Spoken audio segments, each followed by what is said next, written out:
અને હવે વાત કરવી છે દબાણ દૂર કરવાની તજવીજ વિશે। ગાંધીનગરમાં ચર્ચનું દબાણ દૂર કરવામાં આવ્યું છે। સરગાદન પાસે વધારાનું દબાણ દૂર કરી દેવાયું છે। વિશ્વ હિન્દુ પરિષદ દ્વારા રજૂઆત કરવામાં આવી હતી।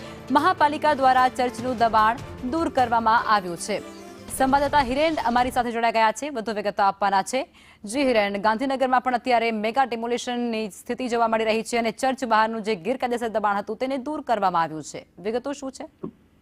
ગાંધીનગરના સરગાસણ પાસે મુખ્ય એટલે કે એસજી રોડ પર આ કન્સ્ટ્રક્શન આવેલું હતું અને ચર્ચની બહારના ભાગે પણ કેટલુંક બાંધકામ કરવામાં આવ્યું હતું। એની રજૂઆત અગાઉ પણ કરવામાં આવી હતી। વિશ્વ હિન્દુ પરિષદ અને અન્ય સંગઠનો દ્વારા રોડને અડચણરૂપ આ કન્સ્ટ્રક્શન છે તે તોડવા માટેની રજૂઆત પછી ગાંધીનગર મહાનગરપાલિકાએ આ કામગીરી કરી છે અને બહારનો જે પોર્શન હતો ચર્ચની બહારનો કે જે ખોટી રીતે બનાવવામાં આવ્યો હતો એ દબાણો ગઈકાલે મોડી રાત્રે દૂર કરાયા છે।